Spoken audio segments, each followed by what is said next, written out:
अस्सलाम वालेकुम dear students, my name is Waqar Younis. Previous lecture में हमने पढ़ा था कि किडनी क्या होता है, किडनी की फॉर्मेशन किस तरह से होती है, कौन कौन से उसमें स्ट्रक्चर्स पाए जाते हैं। उसमें हमने नेफ्रॉन का भी जिक्र किया था, तो मैंने कहा था नेक्स्ट लेक्चर में नेफ्रॉन को एक्सप्लेन करेंगे।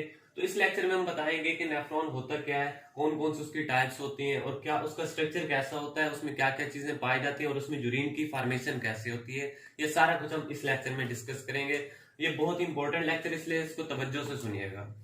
पहला हमारे पास जो नेफ्रॉन होता है वो कहते हैं structural and functional unit of kidney होता है जी। मतलब किडनी होता है हमारा, जिस चीज से मिलकर बना होता है वो क्या होता है जी, नेफ्रॉन होता है। जिस तरह हमारी बॉडी होती है किससे मिलकर बनी होती है, सेल से मिलकर बनी होती है। तो हम कहते हैं कि सेल जो होता है हमारा स्ट्रक्चरल और functional unit of the human body होता है जी। इसी तरह नेफ्रॉन जो होता है वो क्या होता है, किडनी का स्ट्रक्चरल एंड फंक्शनल यूनिट होता है हमारे पास। नेक्स्ट है हमारे पास जो नेफ्रॉन होता है वो दो तरह के होते हैं। कौन कौन से होते हैं, एक होता है कॉर्टिकल नेफ्रॉन, दूसरा होता है जक्स्ट्रा मेडुलरी नेफ्रॉन। जो कॉर्टिकल नेफ्रॉन होता है ये कहां पर पाया जाता है, ये हमारा जो किडनी के अंदर जो कॉर्टेक्स वाला रीजन होता है वहां पर क्या पाया जाता है, कॉर्टिकल नेफ्रॉन पाया जाता है। और उसके थोड़ा सा नीचे जो होता है हमारे पास क्या पाया जाता है, जक्स्ट्रा मेडुलरी नेफ्रॉन पाया जाता है। जो कॉर्टिकल नेफ्रॉन होता है ये तकरीबन 80 to 85% जो होता है हमारे इनके टोटल किडनी के अंदर जितने भी नेफ्रॉन्स होते हैं उस तमाम में से 80 to 85% कौन सा पाया जाता है, कॉर्टिकल नेफ्रॉन पाया जाता है। और जो हमारे पास 15 to 20% बाकी जो पोर्शन बचा वो क्या होते हैं जी, एक्स्ट्रा मेडुलरी नेफ्रॉन उसमें होते हैं। अब क्योंकि कॉर्टिकल नेफ्रॉन जो होते हैं बहुत ज्यादा मिकदार में पाए जाते हैं 80 to 85%, इस वजह से इनका जो मेन काम होता है वो क्या होता है जी, फिल्ट्रेशन। मतलब कि हमारे किडनी के अंदर जो फिल्ट्रेशन का प्रोसेस हो रहा होता है वो कौन करते हैं, कॉर्टिकल नेफ्रॉन करते हैं जी। अब जो जक्स्ट्रा मेडुलरी नेफ्रॉन होते हैं क्योंकि थोड़े कम मिकदार में पाए जाते हैं, तो ये किसमें हमें मदद देते हैं, यूरिन की फॉर्मेशन में मदद देते हैं। मतलब फिल्ट्रेशन का प्रोसेस जो है वो कौन करता है, कॉर्टिकल नेफ्रॉन करता है। यूरिन की फॉर्मेशन कौन करता है, जक्स्ट्रा मेडुलरी नेफ्रॉन करता है जी। नेक्स्ट हमारे पास ये नेफ्रॉन का स्ट्रक्चर के किस किस तरह से नेफ्रॉन यानी कि यूरिन की फॉर्मेशन कराते हैं और कौन कौन से इसमें प्रोसेस इन्वॉल्व होते हैं जी। इसमें तीन मेन प्रोसेस होते हैं हमारे पास। पहला होता है हमारे पास क्या होता है, प्रेशर फिल्ट्रेशन। कौन सा प्रोसेस होता है, प्रेशर फिल्ट्रेशन पहला प्रोसेस होता है। दूसरा होता है हमारे पास सिलेक्टिव रीअब्जॉर्प्शन, मतलब इसमें से कौन कौन सी चीजें रीअब्जॉर्ब होती है और वो कहां जाती हैं।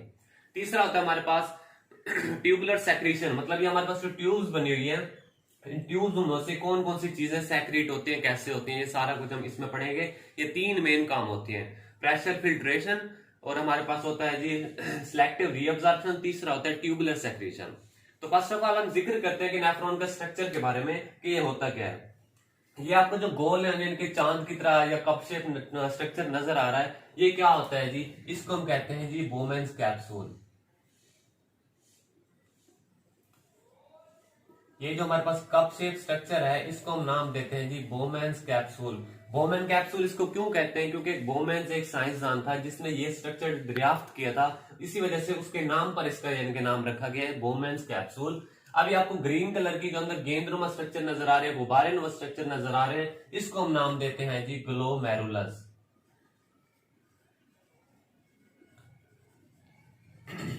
जो बाहर कप शेप स्ट्रक्चर है उसको हम बोमेन्स कैप्सूल का नाम देते हैं। उसके अंदर वाले जो गेंदनुमा स्ट्रक्चर नजर आ रहे हैं ग्रीन कलर के, वो कहते हैं उसको हम ग्लोमेरुलस का नाम देते हैं जी। अब बोमेन्स कैप्सूल और जो ग्लोमेरुलस है इसको कलेक्टिवली हम क्या कहते हैं जी, इसको कहते हैं जी रीनल कार्पसल्स। रीनल कार्पसल्स जी इसको कलेक्टिवली नाम देते हैं। मतलब इन दोनों को अगर हम मिला दें तो इनका एक नाम रख देते हैं, उसको क्या कहते हैं हम जी, रीनल कार्पसल्स का नाम देते हैं जी। अब इसका फंक्शन क्या होता है, इसमें जो मेन प्रोसेस हो रहा होता है वो होता है जी प्रेशर फिल्ट्रेशन। जो पहला प्रोसेस है इसका वो कौन सा होता है, फंक्शन ऑफ किडनी का जो पहला वो फंक्शन होता है वो क्या होता है, प्रेशर फिल्ट्रेशन, जो कि कहां पर हो रहा होता है, इसी इनके पोर्शन के अंदर हो रहा होता है। वो कैसे होता है, अब हमारे पास इनके जो ब्लड होता है इसके अंदर कैसे आता है, इसके अंदर एक इनके ट्यूब होती है जिसको हम नाम देते हैं जी, इस तरह से दो ट्यूब बनी होती है हमारे पास। एक जो होती है ब्लड लेकर आती है और एक जो होती है वो वापसी ब्लड जिस्म की तरफ लेकर जाती है। अब जो ब्लड लेकर आ रही है इसको हम नाम देते हैं जी एफरेंट आर्ट्रियोल। इसको हम नाम देते हैं जी, जो ब्लड लेकर आ रही है उसको कहते हैं हम जी एफरेंट आर्ट्रियोल का नाम देते हैं जी। और जो ब्लड यहां से वापस लेकर जाती है उसको हम नाम देते हैं जी ईफरेंट आर्ट्रियोल।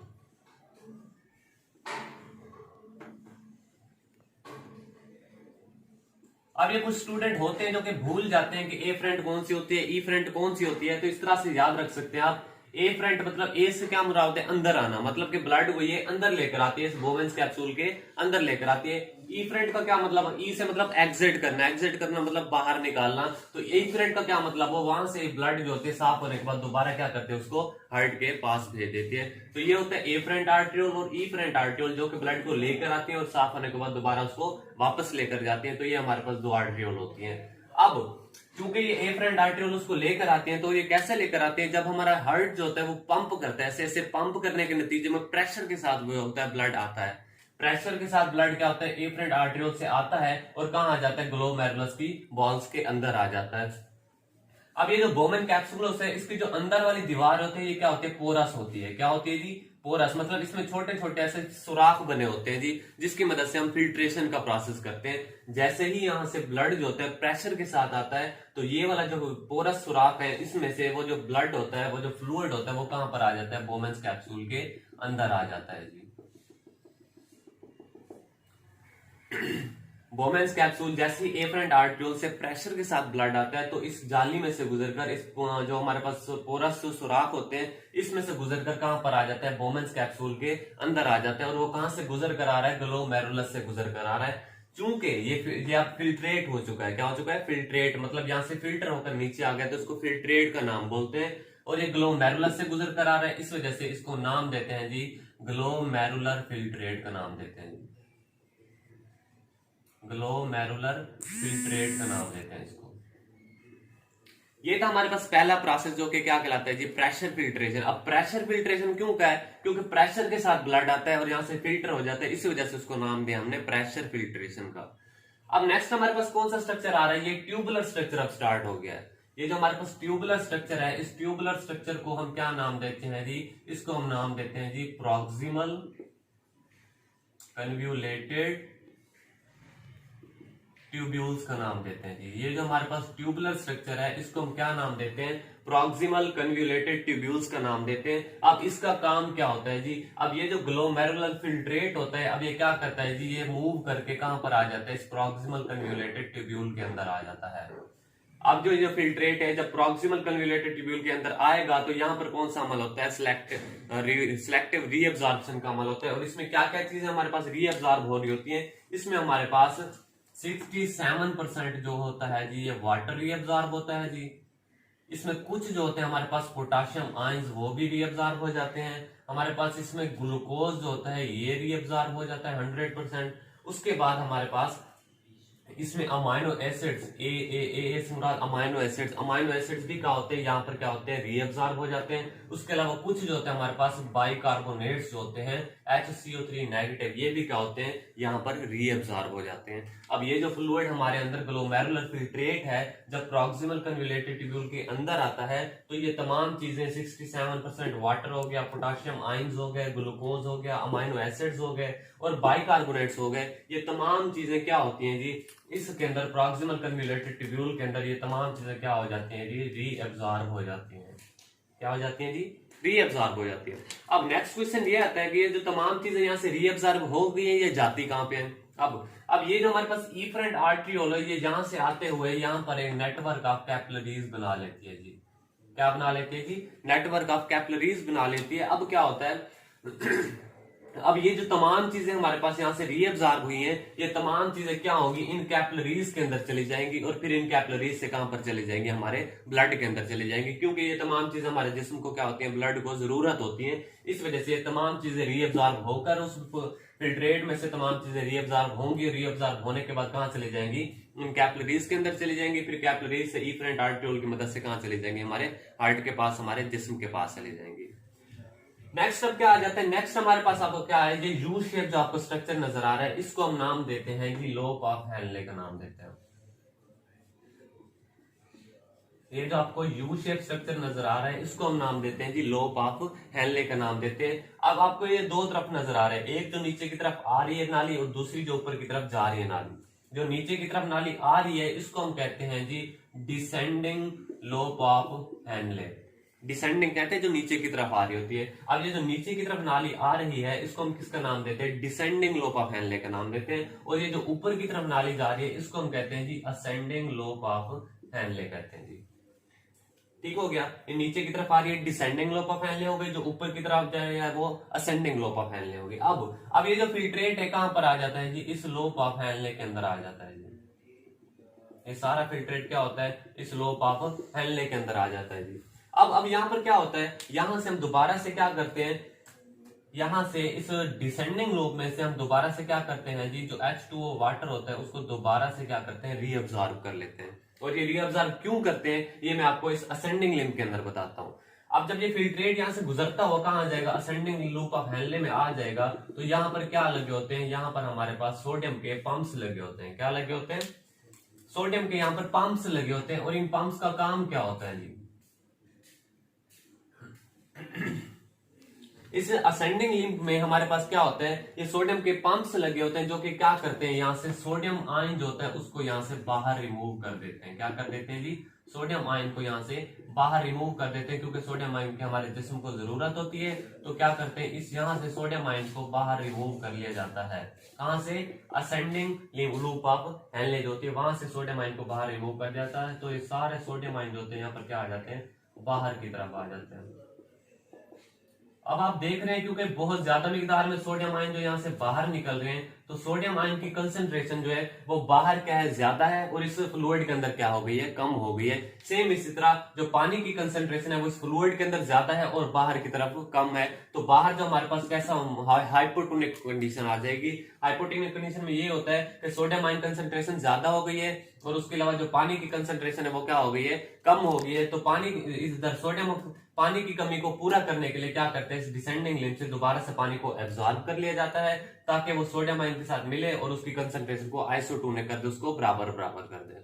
नेक्स्ट क्या होता है, अब ये जो फ्लूइड होता है अब कहां पर चला जाता है जी, ये जो लास्ट नाली होती है हमारे पास जिसको हम कहते हैं जी डिस्टल्ड कन्वोल्यूटेड ट्यूब्यूल का नाम देते हैं जी।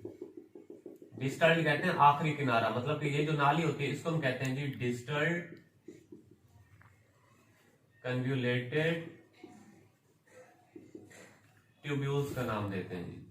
अब ये डिस्टल्ड कन्वोल्यूटेड ट्यूब्यूल्स क्या करती हैं जी, अब आप देख रहे हैं यहां पर हमने सोडियम आयन को बाहर निकाल लिया, तो यहां पर सोडियम आयन की कंसंट्रेशन काफी ज्यादा मिकदार में बाहर आ गई है। इस वजह से अगर हमारे जिस्म में सोडियम आयन की कंसंट्रेशन ज्यादा हो जाएगी तो इससे क्या हो जाएगा, पानी की कंसंट्रेशन बाहर कम होगी, तो डिहाइड्रेशन का अमल हो जाएगा। और डिहाइड्रेशन अगर होगी तो उससे हमें क्या हो सकती है, डेथ वाकई हो सकती है। इस वजह से क्या करेंगे, यहां पर हमारे पास क्या पाया जाता है, डिस्टल्ड कन्वोल्यूटेड ट्यूब्यूल के अंदर एक हार्मोन पाया जाता है जिसका नाम होता है जी हमारे पास एल्डोस्टेरोन।